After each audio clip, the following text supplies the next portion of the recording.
Man, we back with another one, man. It's the Wake Your Ass Up podcast, man. Before we start, I need to give a special shout out to our sponsors, man. Beef Fiends, man. Cookies. Evelyn Jones, man. But before we start, man, I got a very special guest in the building, man. Mr. Who? Man, Yogi Calhoon, your girlfriend's favorite rapper, the neighborhood's favorite trapper, by way of Brookfield, East Oakland, California, Flatland. Come on, Hello. man. Come on. It's him himself. Yeah, man, 712 doing well. So, you already laid it out. It's the Brookfield, man. So, how was it like growing up in Brookfield, man?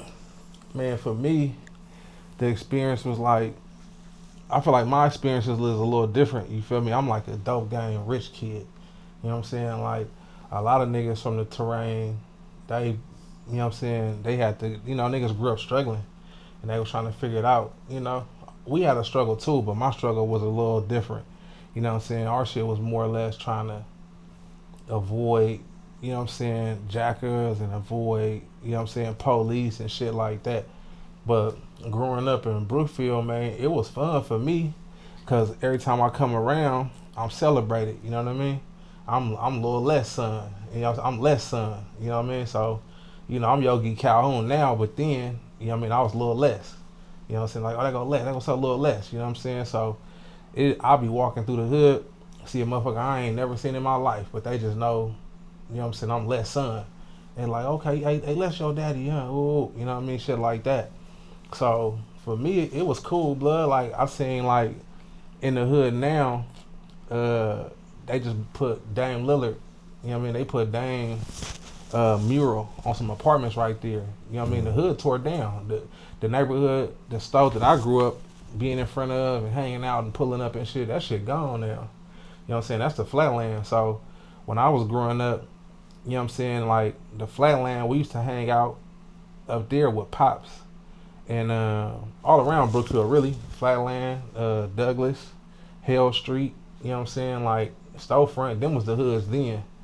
Later on, once I became a teenager and started really, you know what I'm saying, being a man, you know what I mean, coming into my manhood, the DE started popping.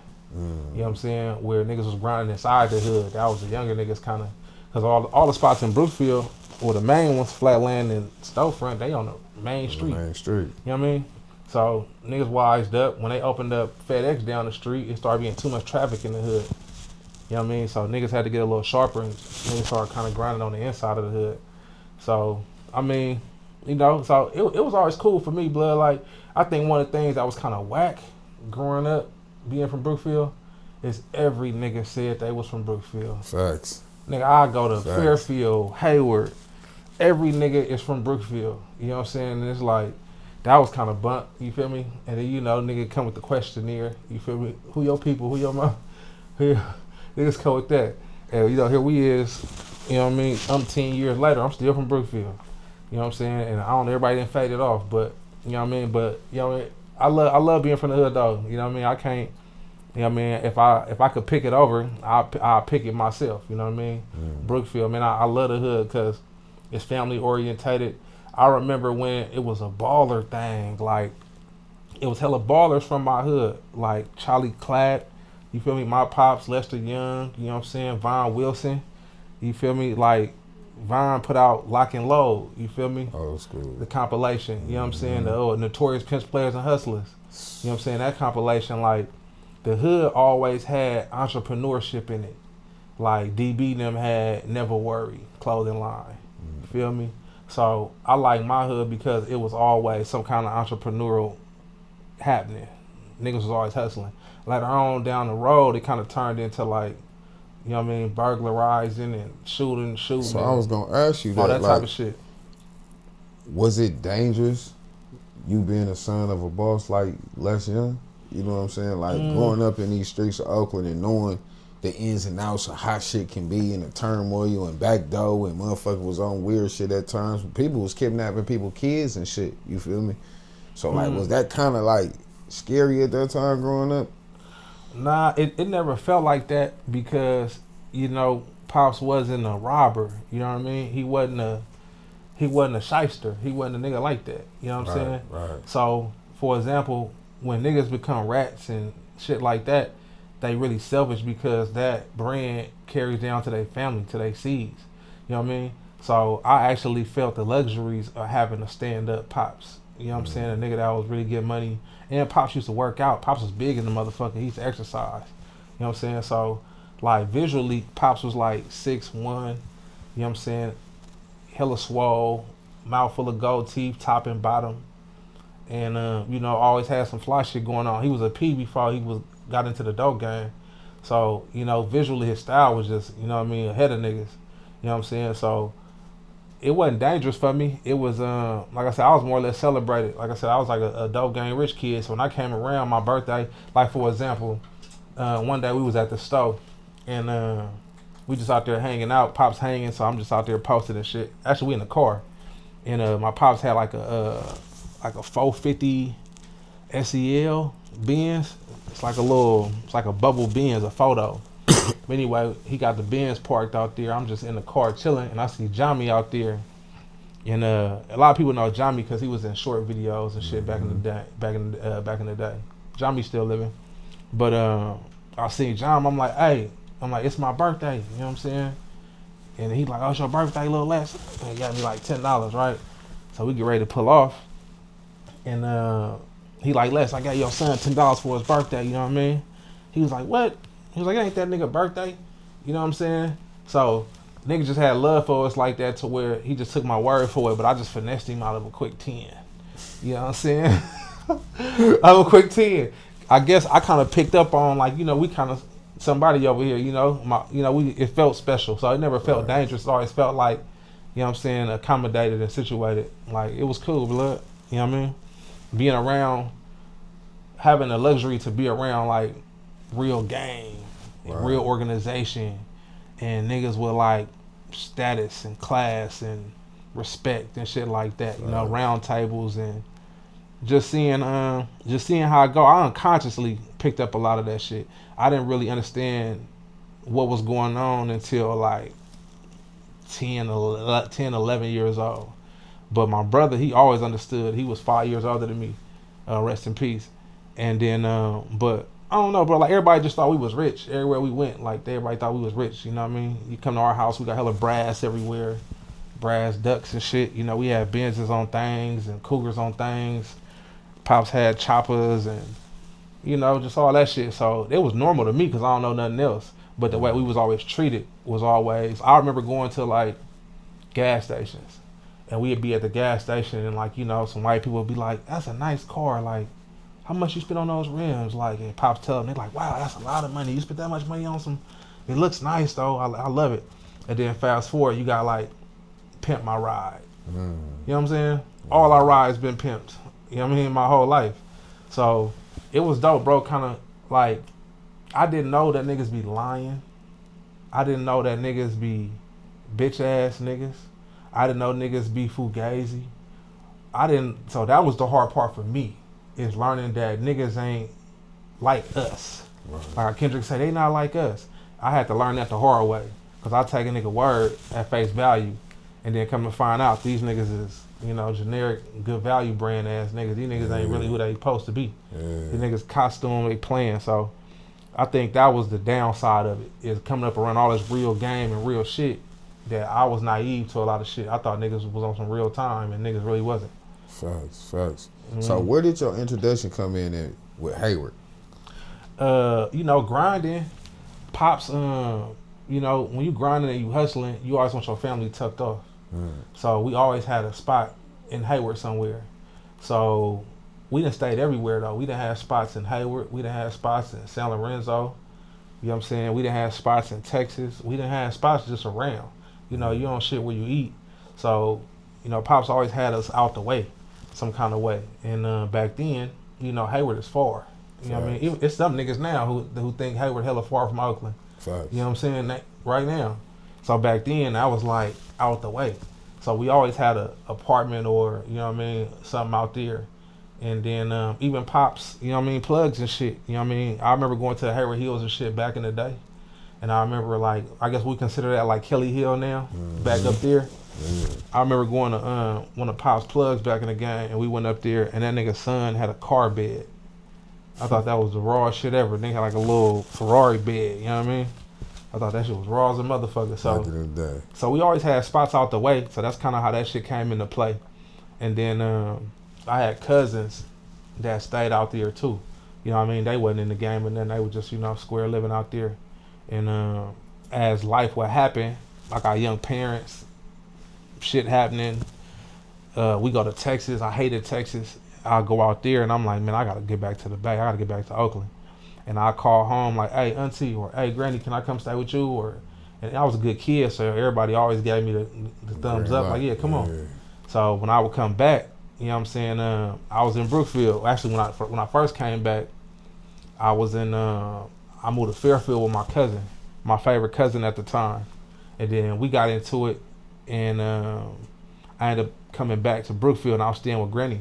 And when I was in Brookfield, you know what I mean, I ain't got no car. I'm a young nigga, I ain't got no car or nothing yet. So my cousin would come pick me up and take me to Hayward.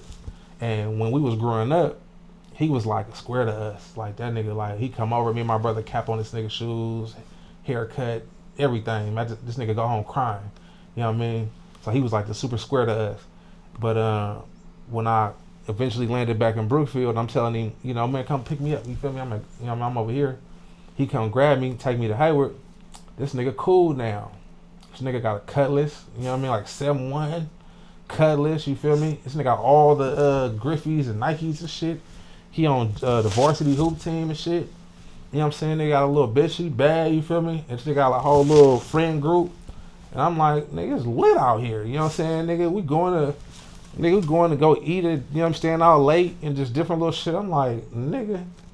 So we keep doing this, and I'm like, it's lit out here. So eventually, I call auntie, and I'm like, hey, I want to come stay with y'all. Can I come, you know what I mean, stay out there with y'all?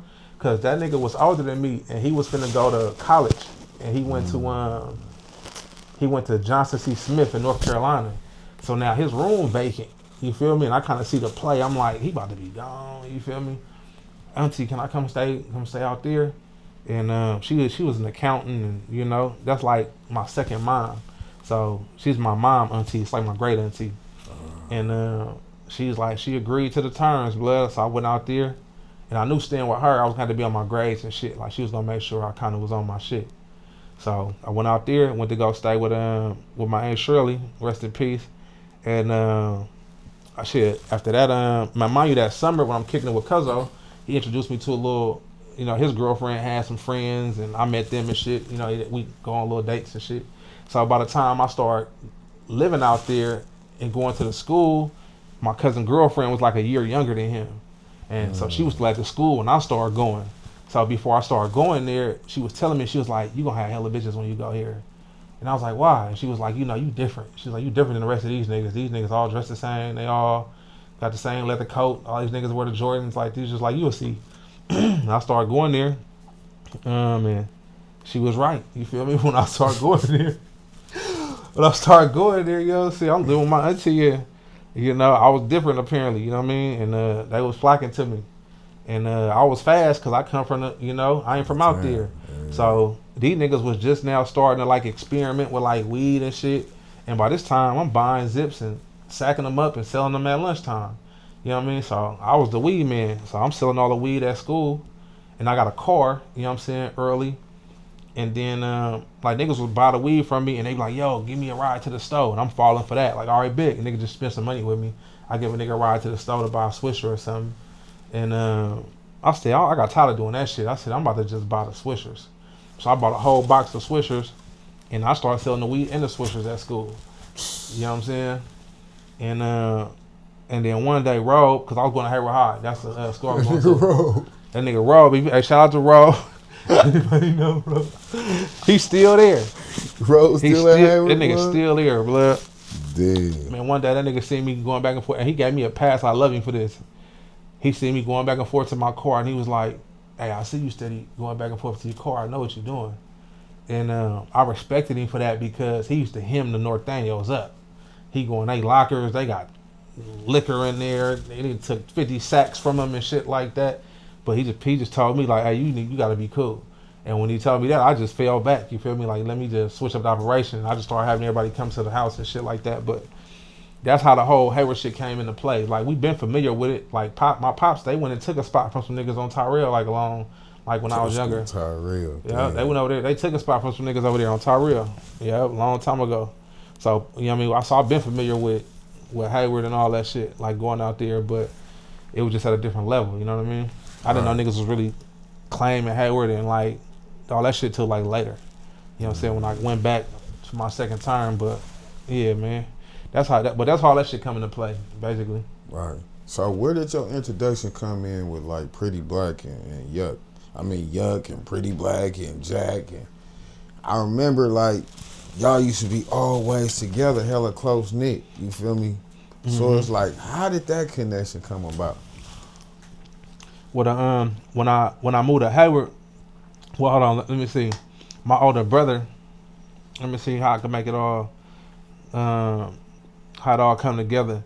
When one of the times when when we was younger, my mom and my pops, they split up, and they my mama went to go live her way, pops went to go had his own spot, and I went to go live with my with pops, and he had a spot in Hayward, so I'm staying with him, and when I'm staying with him, it's another young nigga that live in the apartments with us, me and my older brother, and that nigga was Lil Key.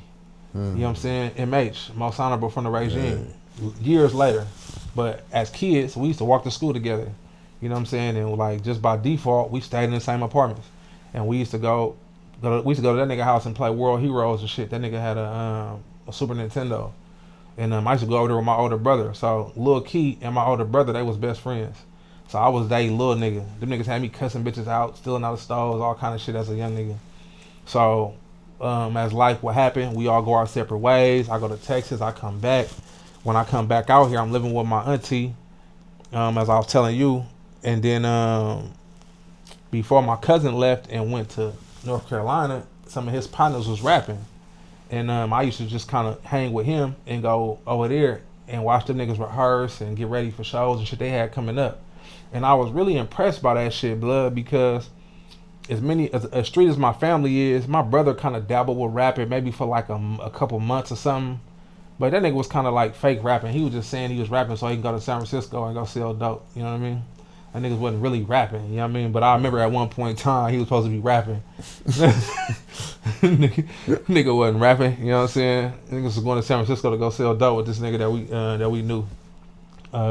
Terry. That nigga name was Terry back in the game.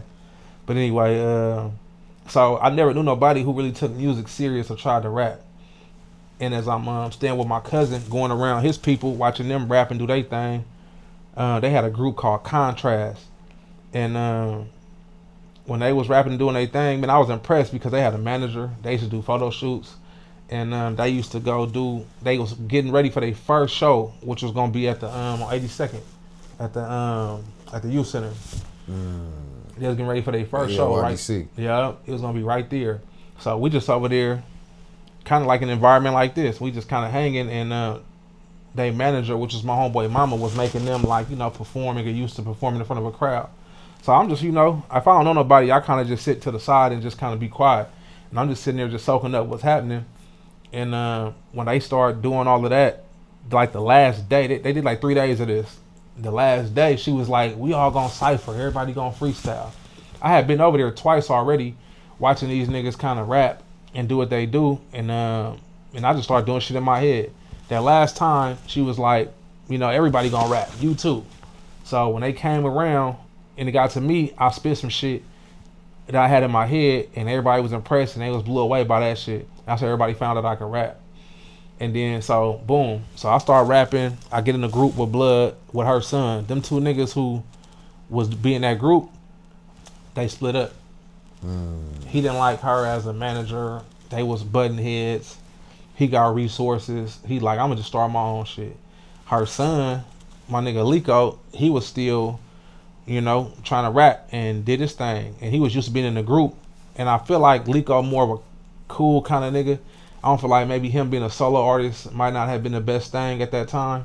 But they invited me to be a part of the group based on the way I impressed everybody with that freestyle that day.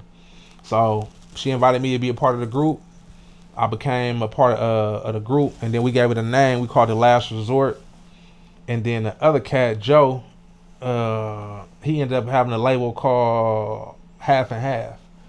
Because he was a part of he half black, half Mexican. So he called his label Half and Half, and he put out a mixtape with it was a compilation back then. He put out a compilation, and it had me on, had Irk the Jerk on there, and everybody who was kind of around rapping at that time. And he was out of school, and he asked me to go, grab them niggas, tell them niggas he doing an album or a compilation. He want to put them on it, and I'm like, bet, I go do that. And then after that, I'm like, hold on, I ain't finna I damn it A&R the project. I'm like, I ain't finna put these niggas on, don't put myself on. So I said, hey bro, you got another beat? And he's like, yeah, I got one left. And he gave it to me, and I really wasn't feeling it. But I took the beat, and I went home and wrote something to that shit, and I put it out, and I gave it to him. So when I went and got Irk the Jerk and London and all these other niggas at school that was rapping, doing music, some of them was singing. I got all of them to be on it. When the project come out, everybody rushed to go get it. And then I got a song on there. I had took a picture and everything. I had my Gucci chain at that time. I had a Gucci link. I had all open faces. So I took a clean ass picture. I kind of emulated Y.A.U picture. Y.A.U had a clean ass picture inside his album cover where you can see his open faces. He had a chain in his mouth. Shit was hella clean to me. And I emulated that picture. I put my Gucci chain in my mouth I had at the time. All my open faces was showing. Shit was hella clean. So when the album come out, the compilation, they all go rush to go get the motherfucker. And then come to find out, I'm on there. They like, oh, Yogi rap? They just know me from selling weed and shit. So everybody like, you rap? I'm like, you know what I mean? I don't, but yeah, you know what I'm saying? So when the shit came out, I had a song called Stressed Out on there. And that was the first song I ever did. It's called Stressed Out. And from there, everybody, you know what I mean, fucked with it. It was niggas' songs on there that was better than mine, in my opinion. But mine wasn't no slouch, you know what I mean? Them niggas been rapping, been trying to do this shit. And I took the beat the nigga had. I didn't even get a chance to pick it out, you know what I mean? So from there, now I got skin in the game. Now me and my partner who I started the group with, we finished up a project. So boom, now I got 2 projects pressed up, hard copies, and I'm going out street teaming, posters, flyers, putting that shit out everywhere. So now I got skin in the game. So I ain't even thought about rapping, and now I got 2 physical projects out that I could reference with me on there. So one is a group project, Last Resort, and I got a song on this Making It Happen project. And that started getting some traction, moving around. So these is niggas who I know because I'm living with my cousin. I stayed in Hayward at the time. But my niggas from Oakland and my people is, all in Oakland. So one day, I'm in the mall, and I'm with my broad, and she like, why this nigga keep staring at you? And I'm like, who? You know what I'm saying? I'm looking at him, he looking at me, I'm looking at him, he looking at me. And I'm like, oh, because I had moved to Texas, mind you, left, came back. By this time, I'm in like 19, maybe like 18, 19. You know what I'm saying? I ain't seen this nigga since I was like motherfucking 6th grade. Feel me? And now here I am, 18. I see this nigga, it's Lil Key. The nigga come over there, he like, yo, what's up, nigga? Ooh, give me a hug. This nigga 6'2" now. When I remember, nigga, we was kids. He was a little older, but this nigga tall as fuck now. Big ass leather coat, clean as a motherfucker. Big ass Regime chain, this big and shit. And I was familiar with the Regime because, coming back to the Bay, I'm hearing what niggas listen to. 3 Times Crazy, Mr. E.O., Bad Influence. All the shit that's going on. And I'm hearing E40, and I'm hearing what the Bay listening to. So I'm like, okay, so I knew who the Regime was. And Y.A.U had this solo shit come out, and I remember seeing the Dragon and all of that. So I was familiar with the Regime, and what was crazy is I had the Regime Thug Lord tape. I had it, the CD.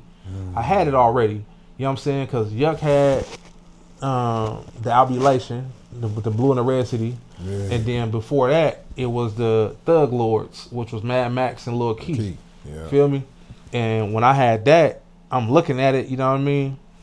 And so when I see the nigga and we holler, it don't click to me. He like, yo, here go my number, you know what I mean? Hit me, whoa, you back out here? I'm like, yeah. He like, where your brother at? I'm like, he in Texas fucking with it, you know what I mean? Like, that nigga out there on. You know what I mean? Tell that nigga to call me. I'm like, all right, bet.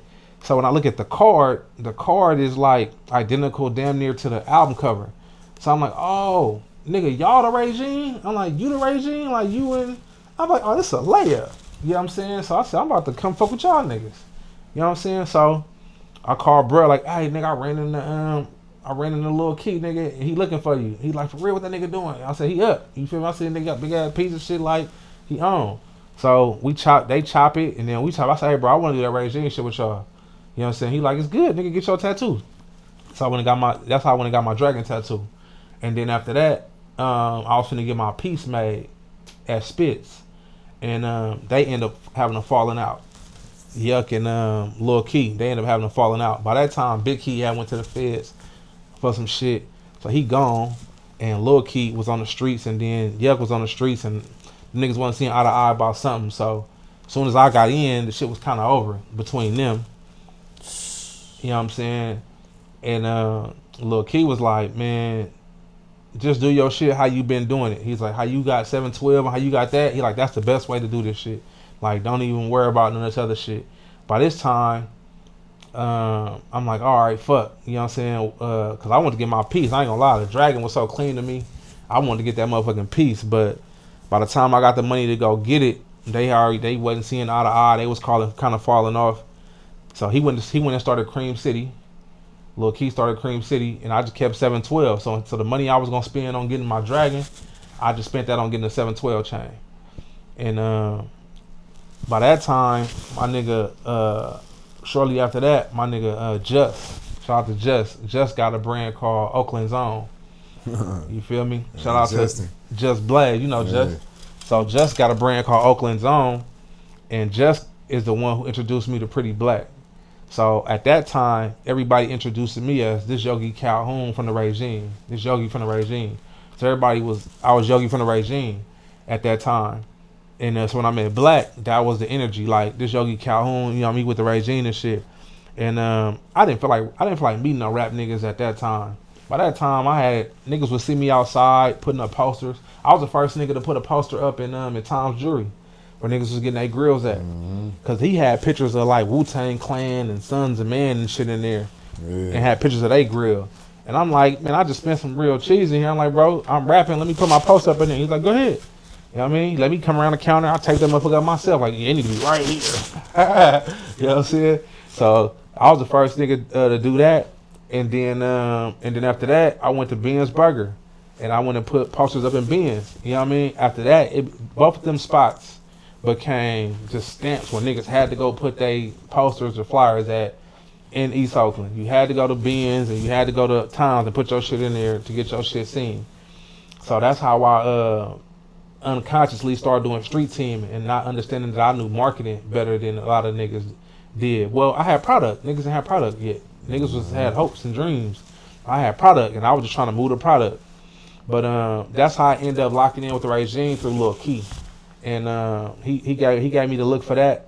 And then after that, me and Pretty Black locked. So Just ended up meeting Chi-Town. He wasn't even Pretty Black yet. Yeah, Chi-Town. Just met Chi-Town. That's when we Chi-Town Versatile and all that shit. Exactly, nigga. Yeah. Yup. Just came and brought Chi-Town to me. He was like, yo, you need to be my partner Chi-Town. I'm like, all right. You know what I'm saying? And he came and picked us up one day. Cause he was like, yo, the only nigga in the mob that's rapping. He's like, you need to meet Yo. So what happened is, Just and Chi-Town, they met on the strip at the side shop. That's how they met. And them niggas locked in, just two cool niggas out here, player niggas locked in. And he like, oh, I'm out here trying to rap. I'm from Chicago. He's like, you need to meet Yo. My nigga Yo be rapping. So he introduced the nigga to me. And by that time, bro, I was putting up flyers and posters and shit. And every time I'm out trying to sell my CD or go put it in stores or something, niggas will always be like, oh, you rap? Let me see. Oh, this you? Oh, okay, let me hear something. You know what I'm saying? Niggas want to hear you rap and freestyle and shit. Oh, I rap too. So by that time, I just knew the whole spiel, bro. And I just wasn't fucking with rappers. And like, these niggas is, how the fuck everybody want to rap? All you niggas want to rap, but nobody got flyers, posters, CDs, nothing. But all these niggas is rappers, apparently. And so I was just done with rappers, bro. But when that nigga brought Chi-Town around, that nigga picked us up. He had a blue Aurora at the time. That nigga came and picked us up. We rode around from the east to the west to the north. We was just smoking all night, freestyling. And I'm like, I ain't gonna lie, this nigga kind of raw. You feel me? So, but instead of us battling, I just catch his last word. So Black can say some shit like, ooh, I'm getting cheese, wearing dungarees, and I come through like, nigga, and I come through, I'm so cold, make a bitch sneeze, and ooh, we just kept doing it like that. And it went on all night, bro. We just rode through the whole east, northwest, and we was like, damn, if we would have recorded all that shit, we'd have an album. And then we was like, blood, we gonna figure out, we gotta do an album. And from then, we just started trying to pull our resources together, trying to like make a project. And the nigga name was nigga name was Matt, but his rap name, I'm like, what they call you? He said they call me Versatile. Versatile. I said like versatile, like versatile. I said, okay, that's dope. And mind you, the nigga had on like a Hawaiian shirt. I don't know if you remember that. It was a time when niggas was rocking Hawaiian shirt. I don't know if you niggas was outside at that time. But niggas, it was a Hawaiian shirt vibe that was going on in the back. Everything. You always bullshit. I got a shirt, but I got one on. Yeah, me too. Yeah, the nigga had a Hawaiian shirt on. Nigga had like some gray jeans. I mean, he had like some gray Timbs on. And I remember Black had a chain on. It was a silver chain because the motherfucker was like damn near browning. I knew it wasn't gold. You feel me? It was supposed to be white gold, but it was silver. You feel me? I know jewelry. And it was like kind of browning. It was like a Figaro damn near or whatever. But cool nigga though. But he had Tim's the illest nigga in Nebraska. You feel me? Like the nigga, he was ill, bro. He was an ill nigga. That nigga was ill, you know what I'm saying? So, but after just being around this blood, that nigga picked it up fast. He kind of peeped that, we was ism, we was getting it out the streets and shit. And he kept telling us like, man, I'm from the Wild Hundreds. I'm a 4-corner hustler and all this shit. And everybody around us like, nigga, fuck that shit. It's East Oakland, nigga. Fuck about no Chicago, nigga. Niggas suckers, nigga. So inside the mob, inside the crew, that was always a little thing. Niggas like, nigga, that ain't, nigga, fuck Chicago, nigga. Ooh. So Black was, so his whole thing was like, nigga, I'm gonna show you niggas like, nah, nigga, Chicago, nigga, I'm a boy, nigga, like, I fuck with it. Cause Black whole thing was, he used to play basketball, he got shot. He ended up coming out here to his brother was getting money out here. So he was like, I'm gonna come out here, be around bruh, get some money, start rapping and do his shit. He's like, I'm coming to the Bay to come get you niggas money. You know what I'm saying? And they got mad one day and they was arguing with niggas like, nigga, I'm out here to get you niggas money, nigga, that's why I'm out here, nigga, woo, woo. You know what I'm saying? Niggas like, I need to take your ass back to Chicago. But that nigga said that shit one day like, nigga, I'm out here to get niggas money, nigga, woo, woo. So, but we ended up linking up and we just hit it off, you know what I'm saying? And at that time, I had a 712 chain already made. Spitz made it. I got the chain from Bayfair, and I had Spitz make the piece. And after I started fucking with Black and we started doing songs and shit, he was pretty much 712. He was the first nigga around me that was a 712 artist. Like, we didn't sign on paperwork or nothing, but I agreed to put his project together, use my resources, which was gonna be beats and studios and relationships and shit. And he was with it. He had a logo called Hungry Family. It's like a little silhouette. Right. Yeah, it was Hungry Fam. And I was like, all right, it was kind of dope. Kind of like how the mob figures, like a little silhouette sitting at the table. Yeah. It was like that, but it was people at the table eating. Shit was dope. But so we ended up putting together that project, and it was called Hate Me Now. Versatile 712 Records / Hungry Fam. It's called Hate Me Now. If you look at the cover, it looked like it's like AI or some graphics and shit, but that's a real picture. You feel me? Black squatting down in front of a white Hummer. That was his brother Hummer at the time, Big Mike. You know what I'm saying? Clean ass white Hummer. That was the first time he let me hear the fucking the little flip verse he had got. But we put together that project, hit the streets hard with it. You know what I mean? By that time he had the black Range Rover, I had the scraper, and we was out fucking with it, bro. We was out here putting that work in. And then from there, the nigga Al Keys from Al Keys had a label called Raw Records, Rich and Hated, RAH. Dope game too. So before the dope game started, it was B.A. He already had B.A. signed over there from 3 Times Crazy. So Black called me one day. He was like, "Hey, bro, I met this nigga. He want to put out he want to re-put out Hate Me Now."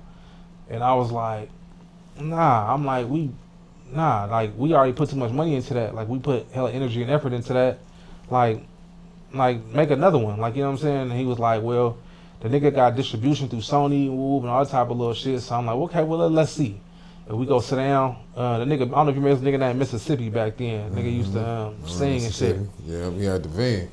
That was it was like oranges like with the little country shit on the side. He was a country nigga. I never seen the van. It was brown and orange. I remember that van like it was crazy. It had like a almost silhouette like you were saying, but it was like a sunrise with the Mississippi look in the back. I remember that shit. For real? Yeah, see, I never seen it. I just know he had a song with Sebo or something back then. Mm-hmm. But we went to the studio and we met with Blood and they offered a deal. I remember Blood being there, but they had they offered a deal. It was like $30,000. Like back then, that was like a bottom shelf entry level deal, and we were just like, nah, like that just ain't it. Like that was like some Sony shit. That was separate from the Al Keys thing. That was somebody. It got to somebody. They wanted to see what was up. We went to go meet them at the grill, and that's what it ended up being. After that, Al Keys come into the play.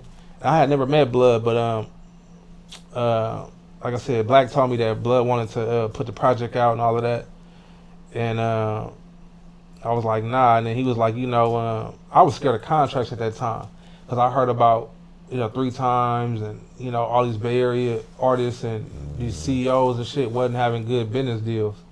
Nobody was really prospering, so I didn't want to sign with nobody. But Black told me he wanted to sign with Blood, and I was like, you could sign. And I was like, if it go good, then I'll sign. And come to find out, bro, that was a good move. Like, he signed with Blood. Blood gave him, I can't say if this is the actual number, but if I remember, I think everybody got like 15 bands, 10, 15,000, you know what I'm saying?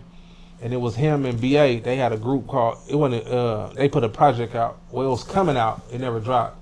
It was called Chicago, California. It was going to be Pretty Black, and it was going to be B.A. And they had hella marketing shit for it.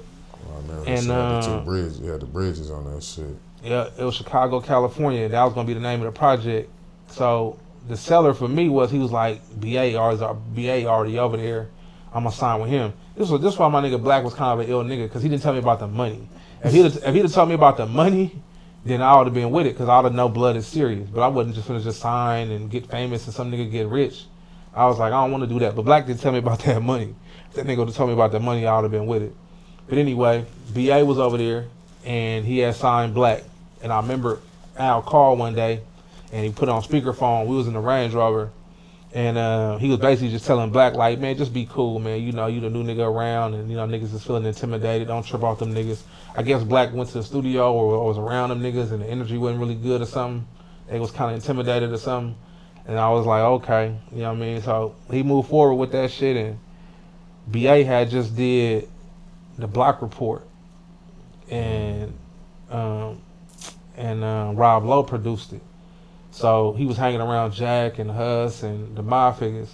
So since him and Black doing their thing, the Mob Figaz was hovering around him. So eventually, if we would B.A. every day, we gonna see the Mob Figaz. So eventually, that's how we met the Mob Figaz. That's how we met Jack. That's how we met Hus, because Black and B.A. together every day, because they on this record label shit with Raw Records. I'm Black nig, and Jack and Hus is B.A. nigs, so we all just started mobbing together. And then certain personalities just click. Jack and me click, you know what I'm saying? And Hus and Black, they click. They two tall, goofy niggas, you know what I mean? Hella smart, hella raw. Niggas hella competitive, so them niggas just kind of click. Me and Jack, we just two kind of calm, chill niggas, you know what I mean? So our relationship grew like that. And then so when we would ride out and go to shows and shit, usually Jack and me would be together, and then Hus and Black would be together. And then Fetty come around, and by that time AP was already in Vegas going up, you know what I'm saying? Fetty come around here and there, and then Rydah was with Dre.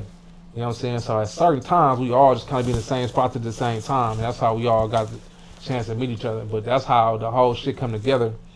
And then as we getting, while the Dope Game originally was Jack and Hus, when they was together, that was the Dope Game. That was their group name.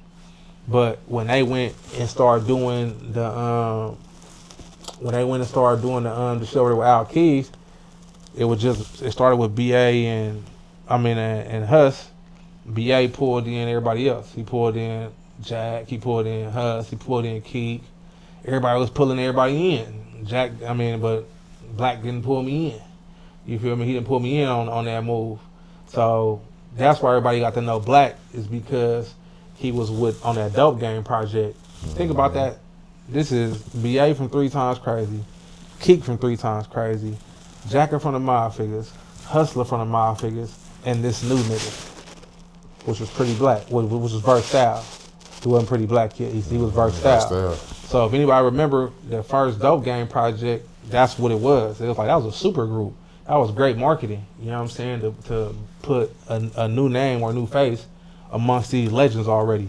But Black was so lyrical and so raw that he was up to speed with them. He could keep up. In the studio, he write fast as fuck. You know what I'm saying? So he fit right in. So technically, status-wise in the Bay, them niggas is legends already. Him coming in, skill set-wise, he fit right in. So, you know what I mean? And, you know, when they came around us, you know, we already had scrapers and Range Rovers and mini mansions and own spots and shit. So we wasn't as popular as them niggas, but we was balling. You know what I'm saying? We was eating. You know what I'm saying? So it was a respect there that we had in the street. We just had to get the respect in the industry. And I wasn't thirsty for shine or trying to be on at that time. I was comfortable with who I am as a man and who I am as Yogi. So I was never thirsting to be the man and be the nigga. I just felt like my time would come eventually. You know what I'm saying? But being in this game, you know, I was naive again, you know, thinking at some point I'll just be up to bat. But in this game, everybody want to be the man. So, you know, niggas will delay you and not display you. You know what I'm saying? So that's how all the relationships end up coming. So, you know, B.A. and Yuck, they fuck with it. So, you know, once we got this buzz in the tent, and Oakland is happening, the Dope Game is happening, and Pretty Black is happening, the Mafia. Also, once all this shit is happening, Yuck get word. He was in L.A. at the time. You know what I'm saying? And he was like, you know, he was in L.A. The albulation had came and went, but, you know, them niggas kind of used each other, in my opinion. You know what I'm saying? Black being from Chicago, he wanted to be a part of a big Bay Area movement. Yuck reached for him and offered him a Regime spot. But mind you, I had already came and went from the Regime. So when he came and offered, you know, Black to be a part of the Regime, you know what I'm saying, me and somebody else from the mob was like, nah, bro, like, you ain't gotta do that. I told him don't do that because if you do that, it was gonna give him credit for all the work that we put in at 712. If we put in all this work at 712, from being versatile to all this little shit, and then now you come get up under a Bay Area nigga that's got a bigger name than us, it's gonna make it seem like he did everything for you. You know what I'm saying? So Black was like, okay, you know, he agreed to the terms and understood what we was saying. About a week later, this nigga come back from LA and he got a Regime change. Nigga don't listen, boy. That was a hard-headed ass nigga, boy. Hey, check it how it go though, cause I kind of gave you the short story. What happened was when he came, he was like, "Hey man," he was telling us we was at the mini mansion, and he was like, "Man, we was at the club last weekend." And he was like, "Man, nigga, Yep try to Kanye West me." We looking like, "What the fuck you mean Kanye West me?" He was like, "We was on stage and he was like, hey, this is the newest member of the Regime and put the chain on me." You know what I'm saying? And we like, where the chain at? You know what I'm saying? And he like, oh, it's a little dragon. I ain't want it. I give it back to the nigga. I don't want no little dragon, nigga. So we laughing and shit, and I'm like, and that's when the conversation happened with Blood. Don't do that shit, Blood, because it's gonna erase everything we did. You feel me? It's gonna hand over the credit to Blood. And like, oh yeah, I feel it. I get it. Man, that nigga come back about a week or two later from LA with that little dragon. You know what I'm saying? On the one the nigga say he didn't want. And then, you know, I'm a jewelry connoisseur. I'm like, well, let me check it out, man. This motherfucker is kind of nice, though. You know what I mean? It's little, but it's, you know, it's a nice little piece. But it's my nigga, you feel me? And I ain't no hater, so whatever niggas want to do, let's do it. You know what I mean? I wouldn't give a fuck if it was Pink Panther Records. If it's my partner and he want to do it, we gonna rock with it. So we, and I ain't gonna lie, and it was a good move for him. It was a good move for it was a good move for Black because I didn't see it until hindsight that it was a lot of reciprocation needed, because at that time, that guy, he was in LA. He wasn't even out here on the soil fucking around and knowing what was going on, which I done heard this nigga like speak on me in certain interviews and say little shit that he was oblivious to. At that time, he was in the rear view and he was gone and doing what he do. We was the niggas out here on the soil with niggas from his hood, D.Y and Lil Shine, and we had niggas in area hood. Our mob had niggas from Richmond, Oakland, West, East, North. You know what I'm saying? We had niggas from everywhere. So when we say the mob, we talking about everywhere. You know what I'm saying? We was like a East Oakland, we was like a Bay Area super group. So when we say the mob, we literally could get on the phone and call a nigga from every hood, including Yuck Hood, where he wasn't going and wasn't, you know what I'm saying, in the mix at all at that time. So us having niggas over there, he kind of peeped the play like, I need to get him with me, and I was gonna get him a pass back over there. You know what I'm saying? That's how I looked at it. Like at the time, nigga really wasn't tripping, but in hindsight, I peeped that was the move, because later on, when I came back and decided to fuck with him and try to do some business with him, I seen it wasn't niggas was dragging their feet, but that's because you was already back out here and welcomed again. Back then, you was out the way in LA doing your thing, came and embraced the hot Chicago nigga, and you know what I'm saying, was able to come back to the hood and do shit like that. And Black wanted to fuck with you to be a bigger Bay Area nigga. You wanted to fuck with Black so you could get back comfortable in the town and move around your hood and shit like that, which still you wasn't comfortable over there. Because when niggas did the, what's that shit called? The My Block shit. Remember that? Niggas was doing My Block. My Block the Bay. Yeah. Niggas went out, Free Chum. Chum them had went over there earlier that day. And they was like, they said, they was like, hey man, we gonna come through later on. Yuck gonna come through and we gonna come, you know what I'm saying, slide through the hood and shit and film some shit. I'm like, man, fuck that nigga. We working, nigga. We grinding, nigga. Ain't finna stop shit for that nigga. So that was like what was going on. They had to really put some real, you know, effort into getting that shot. That's why niggas is kind of like, if you watch it, it's kind of, the energy kind of weird. And you see the kids kind of like, you know what I'm saying, like, it's a trip. If you watch the interview, you can see niggas wasn't comfortable over there. But we ended up fucking with Buddy just on trying to do good business. He reached for my nigga went to go fuck with him against what I said to do. What I'm gonna do? Sue you? You know what I'm saying? I ain't gonna sue. What I'm gonna do? Sue you? You know what I mean? So I'm like, nigga, we ain't gonna sue you. Like, we ain't even doing that type of business. We trying to get on at the end of the day. If niggas gonna help us get on, then let's get on. But that's how it worked out. You know what I'm saying? And then Black ended up passing away, and you know all the shit that happened with Black, and it was all kind of shit surrounding that. I was in Texas at the time, but that's how everything comes together. It wasn't just hella simple, like we ran up and rapped for a nigga one day or just met a nigga at the gas station. It really came from family, relationships, fall-ins, fall-outs, and all that shit to end up where it happened now. But to make it short, B.A. from 3 Times Crazy, B.A. really the one who took us and introduced us to Gov, like, hey, this Chi-Town and all that type of little shit. So the Pretty Black name came in when Yuck introduced him. When Yuck embraced him as a regime nigga, that's when he changed his name to Pretty Black. And then because by that time he already absorbed the mob and then the ism out here. He's like, okay, these niggas, this is how they fuck with it. So he wasn't Chi-Town no more. He was Pretty Black. You feel me? And he earned the name though. You feel me? Black was really having, you know what I'm saying, 304s, and you know what I'm saying, Gangsta Brown was giving him good game and shit. You know, he had a mentor. We was really doing that shit.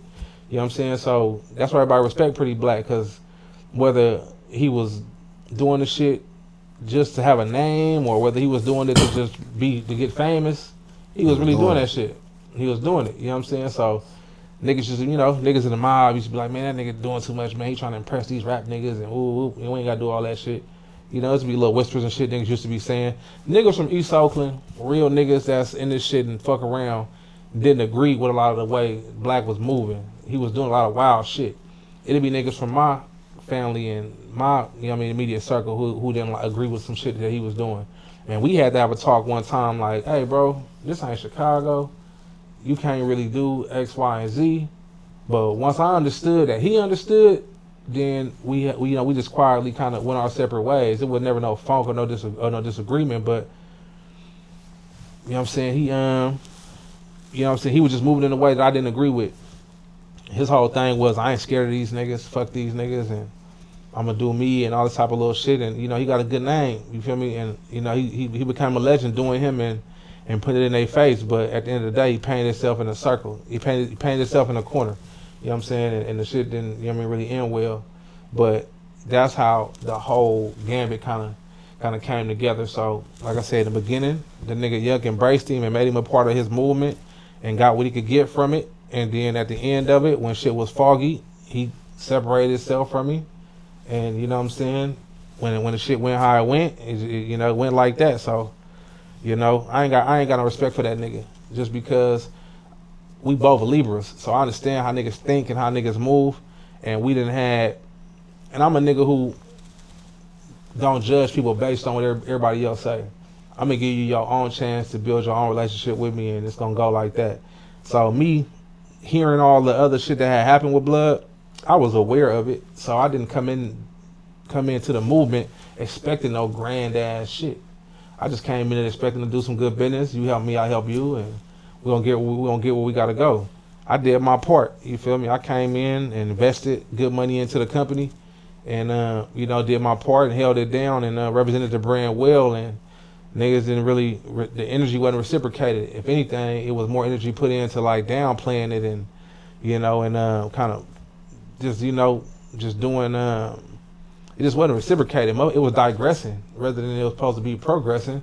And I never said nothing out loud about the shit. I never did no disgruntled rapper or felt no kind of way about the shit. But when I decided to move around from it, the fans was coming out saying all this shit. You know what I mean? When Buddy got online and said some weird shit, I went and addressed the shit within the circle, and niggas was like, oh, bro be drunk, just ignore that shit. And I'm like, drunk? I thought the nigga was smoke a lot. He's a drunk?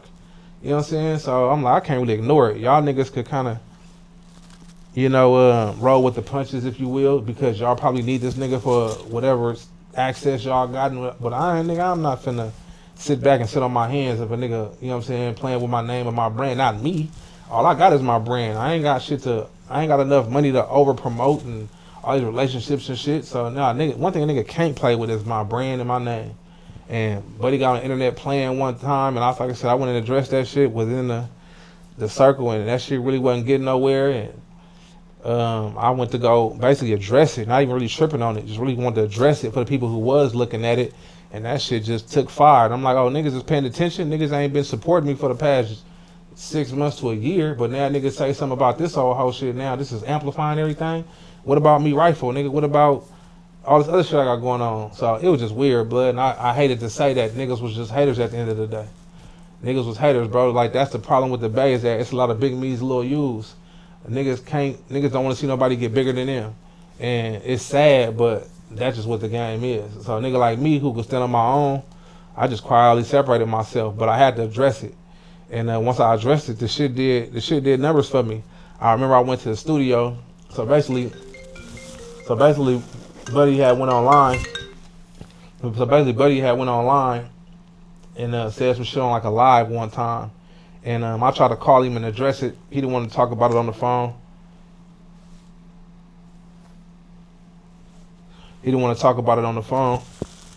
Whatever. So I went and made a song and responded to it and put that out. And I was finna go a little further with it, and do the video, but the streets said that it wasn't even necessary. Some real respected producers out here was like, you don't even need the video. Like, the song was enough. Like, just leave it like that. So I left it and shit. So, you know what I mean? I didn't have my share of little rap beef and shit that be happening behind the scenes. That's the only thing that kind of happened in front of the scenes, but he didn't respond to that shit. You know what I mean? It really wasn't nothing to respond to. You know what I'm saying? And that nigga got legendary battles with niggas. Master P's and nigga Quick the Game and all this type of shit. He always got something to say. I came out with that Paul Castellano, The Boss Is Dead, crickets. You know what I'm saying? So I don't know if a nigga felt like you was bigger than me, so you wasn't gonna respond to it, or if you probably felt like it wasn't nothing to say back. But that nigga got low. He got little after that. I ain't hear shit from the nigga. But that's what happened with the whole movement as far as me starting to rap, coming into the whole mob figures, coming into the Regime shit, leaving the Regime shit. And immediately after that, I met X-Rated, you know what I'm saying? And we went on 2 tours, immediately did our thing. And then that reconnected me with Tech 9, because I met Tech 9 back in the day when we first started the Regime shit, when everything was cool. I went on, had a show up north and met Tech 9. Tech showed nigga hella love. Took pictures with my shirts and my merch and shit. So, X-Rated come home, and a family member of mine connected them dots for us. and shit. We hit the ground running. I used some of my resources. He used some of his. We did a song called Fool's Gold. And we did, like I said, 2 tours. He made some relationships. He got a label called Blockstar. You know what I mean? We the only ones who got these the Blockstar chains. Me and X Rated. Shout out to X. And then, you know, Blockstar is like a brother company to Strange Music with Tech Nine. So they got some marketing, and we got some shit that we doing over there to where it's like Blockstar is more or less like a G unit. You know what I'm saying? That we gonna merge with them. So it's a way that we, you know, linking up and doing shit over there too. But with my platform and with my brand, I was always wanting to have a movement and try to empower other artists and shit. So 712 is still a company, it's still a brand. We thriving right now. But just coming along the way, I was always eager to learn from these other artists, these niggas that got bigger names than me. So I did a lot. I did a couple of partnerships, and I got what I could get from it. But ultimately, the best thing to do from anybody is just do it yourself. You know what I'm saying? Do it out the pocket, do it yourself, and be independent as much as you can. That way you can maintain control. But you know what I mean? You live and you learn. Right. So I went through all kind of shit, man. And I noticed the issue I was having was I was around too many rappers, bro. Too many rappers. When I needed to be around executives, I needed to be around management, I needed to be around producers. I think that's what kills a lot of people with careers that's artists, you know. They be focusing on being around the rap niggas and not the, you know, the people who make the shit shake. And that's due to how it's presented to the public. You know what I'm saying? It's always presented to our peers that like these niggas is important because they getting put out to the public like they important. But the people who always make something shake was behind the scenes. You know what I'm saying? And it's a fucked up feeling, but it's a great thing to know now that we older and we can be able to enlighten on that shit. You feel me? Because back then, if we would have knew the things that we know now, I think we'll be 10 times harder than what we are, you know? But it's never too late to have that seasoning salt to keep it going, to be able to pass it to somebody else. Yeah, we doing good, bro. Like when I be outside and I function, I'm out in the community and they're just moving around. Going on that tour X Rated really showed me that I'm more popping than I think. Like we was in Oregon and Washington, and we had a Northwest tour, and everybody on the tour, a lot of people already knew who the fuck I was. You feel me? I'm coming out there trying to make my bones and trying to do my shit, and a lot of them fans already knew me. So a lot of independent artists got to get out and travel. Like I'm a nigga who travel. Like I move. Like I didn't went to Texas for 9 years, but I've been going to Texas my whole life. I got songs popping on the radio. I got songs popping in the club. I got all the shit any advice you would give to a artist, I've done it, and I'm doing it. So I don't have a disgruntled or a negative relationship with the music business. I love what I'm doing.